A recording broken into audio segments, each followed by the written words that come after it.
तो गाइस कैसे हैं आप सब लोग। डार्क इवोल्यूशन के एपिसोड 03 के साथ हाजिर हूं। तो अगर अभी तक आपने मेरे चैनल को सब्सक्राइब नहीं किया हुआ तो जल्दी से चैनल को सब्सक्राइब कर दें, वीडियो को लाइक और शेयर कर दें, शुक्रिया। तो लास्ट एपिसोड के एंड के ऊपर हमने देखा था कि हमारी एबिसल जो होती है वो नाइट्स के पास से भागकर जा रही होती है, उनके ऊपर अपने पास से कुछ आइस क्रिस्टल्स को थ्रो करती है और अबिस के अंदर जंप कर देती है। शायद वहाँ पर अबिस नहीं खाई होती है। गार्ड्स जो होते हैं वहीं पर रुक जाते हैं। नाइट्स उसका और ज्यादा पीछा नहीं करते, वो काफी ज्यादा गुस्से में होते हैं। कमांडर निक कहते हैं इस बार तो हमारे हाथ से निकल गया, लेकिन अगली बार हम उस अबिसल को जरूर पकड़ लेंगे। नेक्स्ट में कुछ दिनों के बाद का दिखाया जाता है। इस एपिसोड की शुरुआत में कुछ दिनों के बाद का सीन दिखाते हैं। एक जंगल जिसका नाम वुडवार्ड होता है। तो वुडवार्ड के जंगल में हमारी एबिसल जो होती है वहाँ पर अपनी जिंदगी गुजार रही है। वहाँ पर वो एक पंछी का पीछा कर रही होती है ताकि उस पंछी को पकड़कर खा सके। तो उस पंछी का पीछा करते हुए उसके सामने एक आइस वॉल बनाती है ताकि उसको ब्लॉक कर सके। और उसके बाद वो कहती है कि मैं यहाँ पर जब से मेरे पीछे नाइट्स नहीं आ रहे तब से इसी जंगल के अंदर रह रही हूँ। जंगल के अंदर रहकर पेट पूजा करने के लिए इन जानवरों को खा रही हूँ। इन मासूम पंछियों को खाकर इनकी सोल्स के साथ अपना पेट भरती हूँ कि मैं अपने आप को जिंदा रख सकूं।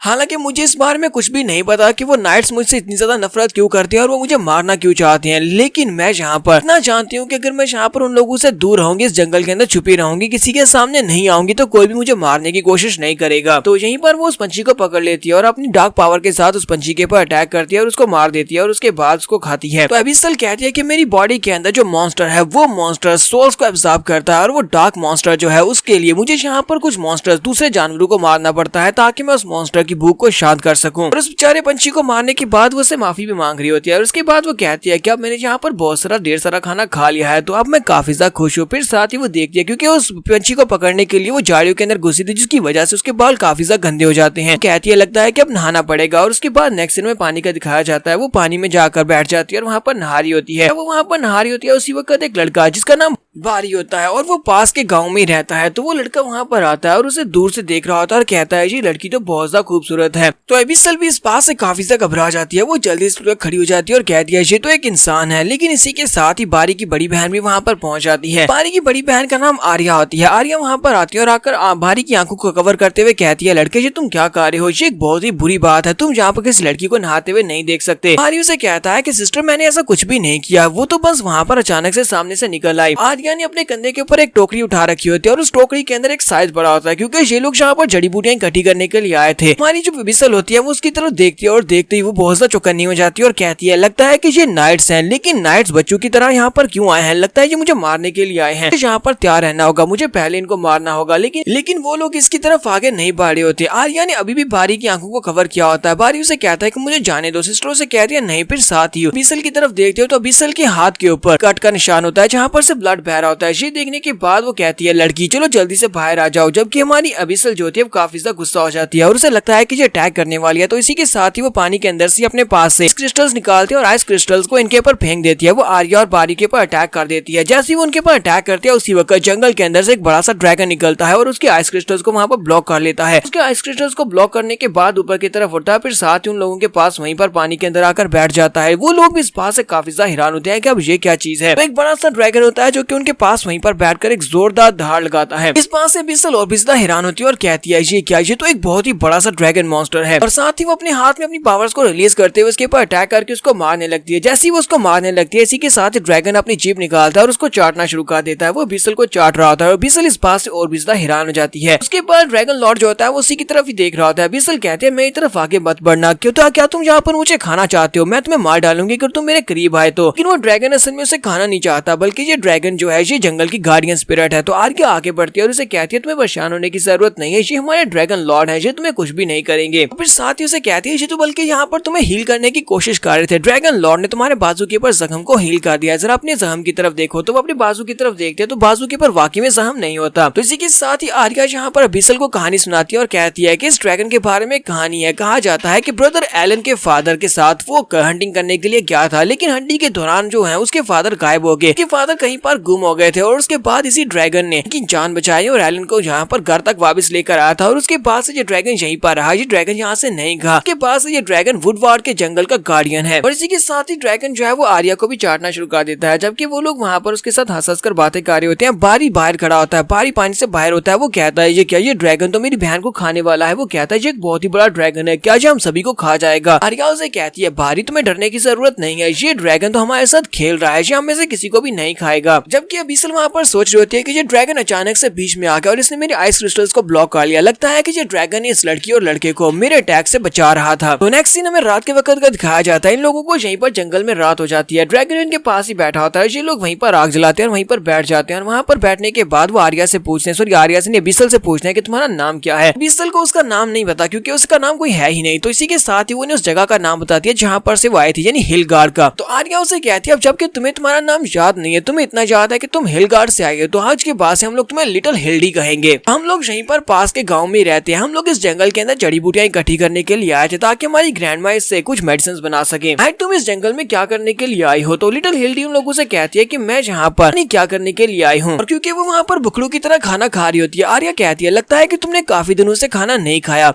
तो अबिसल यानी कि लिटिल हिल्डी, तो लिटिल हिल्डी वहाँ पर अपनी उंगलियों के ऊपर दिन गिन रही होती है कि उसने कितने दिनों से खाना नहीं खाया। जबकि बारी जो होता है वो अपनी बहन से कहता है सिस्टर तुम्हें नहीं लगता कि ये लड़की काफी ज्यादा अजीब है, ये तो हमारी जुबान भी ठीक से नहीं बोल पाती। तुम्हें लगता है कि ये कोई पागल है जो कि बिल्कुल भी समझ नहीं सकती और बोल भी ठीक से नहीं सकती। आर्या उसके सर में पांच मारती है और उसे कहती है बकवास बंद करो। मुझे लगता है कि ये लड़की बेचारी अपने परिवार से बिछड़ गई है और इस जंगल के अंदर गुम हो गई है। अगर तुम इस हालत में होते तो तुम भी यहाँ पर कुछ भी बोल नहीं पाते, ये बेचारी सदमे में होगी। तो आर्या लिटिल हिल्डी से कहती है लिटिल हिल्डी मुझे ये बताओ कि तुम्हारा आगे का प्लान क्या है, तुम आगे क्या करने वाली हो? अगर तुम्हारे पास और कोई भी प्लान नहीं है हमारे साथ रह सकती हो, तुम हमारे साथ वापस गांव में जा सकती हो क्योंकि इस फॉरेस्ट के अंदर और भी बहुत सारे पावरफुल बीस्ट है, वो तुम्हें नुकसान पहुंचा सकते हैं। क्या तुम्हारे पास कहीं और पर जाने का कोई ठिकाना है? तो लिटिल हिल्डी उसे कहती है नहीं मेरे पास और कोई भी ठिकाना नहीं है। तो आर्या कहती है तो फिर ठीक है, फिर डिसाइड हुआ तुम हमारे साथ चलोगी, तुम हमारे साथ तुम्हारे गाँव चलो, हमारे घर जाकर हो, ग्रैंडमा तुम्हें देखकर बहुत ज्यादा खुश होंगी। मैं तुम्हें एक बात का वादा करती हूँ कि वहाँ पर ग्रैंडमा का अच्छा सा बना हुआ खाना खाकर तुम बहुत ज्यादा खुश होने वाली हो, तुम्हें बहुत सारा खाना मिलेगा। सुनते ही लिटिल हिल्डी बहुत ज्यादा खुश हो जाती है और कहती है क्या वाकई में बहुत सारा खाना मिलेगा? तो ठीक है मैं तुम्हारे साथ चलूंगी। और वो भागती भी आगे बढ़ती है और कहती है ठीक है मैं तुम्हारे साथ जाने को तैयार हूँ। जबकि बारिश यहाँ पर पहली बार कोई समझदारी की बात करता है, वो कहता है हिल्डी जरा अपनी तरफ देखो तो सही, तुम वाकई में एक बेवकूफ हो। आर्या ने यहाँ पर तुमसे दो चार मीठी मीठी बातें क्या कर ली कि तुम तो इसके साथ घर जाने को भी तैयार हो गई हो, तुम एक बेवकूफ लड़की हो। हमारी लिटिल हिल्डी वहाँ पर सोच रही होती है मुझे नहीं लगता कि मुझे यहाँ पर इन लोगों के ऊपर भरोसा नहीं करना चाहिए क्योंकि मैं इस दुनिया में जागे हुए मुझे भी ज्यादा दिन नहीं हुए, मैं जागी हूँ तब से नाइट्स मुझे मारना चाहते हैं, लेकिन ये लोग मुझे अच्छे लोग दिखाई देते हैं तो मुझे इनके ऊपर भरोसा करना चाहिए क्योंकि इन लोगों ने यहाँ पर अपना खाना मेरे साथ बांटा है तो मुझे लगता है कि ये वाकई में अच्छे लोग होंगे। तो इसी के साथ ही वो ड्रैगन उठता है। ड्रैगन उठने के बाद उन लोगों को अपनी पूंछ में रैप करता है और उन्हें उठाकर अपनी पीठ के ऊपर बिठा देता है। अरे अभी भी चिल्ला चिल्ला कर कह रहा होता है ये ड्रैगन हमें ऊपर से नीचे गिराना चाहता है, ये हमें गिराकर मार डालेगा, हमें नीचे उतर जाना चाहिए। आर्या से कहती है बेवकूफ तुम अपनी बकवास बंद करो, ये ड्रैगन गार्डियन हमें घर वापस छोड़ने के लिए जा रहा है, ये हमें गाँव छोड़ देगा। जबकि हमारी लिटिल हिल्डी जो होती है वो इस बात से काफी ज्यादा खुश होती है कि उसे यहाँ पर कुछ नए दोस्त मिले हैं और शायद उसे यहाँ पर एक परिवार मिलने वाला है। कहती है तुम लोगों का बहुत बहुत शुक्रिया। जहाँ से ये ड्रैगन जो है इनको इनके घर छोड़ेगा जहाँ पर ये लोग अपनी ग्रैंडमा से मिलेंगे और उसके बाद हम लोग अपनी बाकी की स्टोरी कल के एपिसोड में कंटिन्यू करेंगे। एपिसोड की एक्सप्लेनेशन अच्छी लगी हो तो कमेंट करके जरूर बताइएगा। चैनल को सब्सक्राइब नहीं किया हो तो जल्दी से चैनल को सब्सक्राइब कर दें, वीडियो को लाइक और शेयर कर दें। शुक्रिया।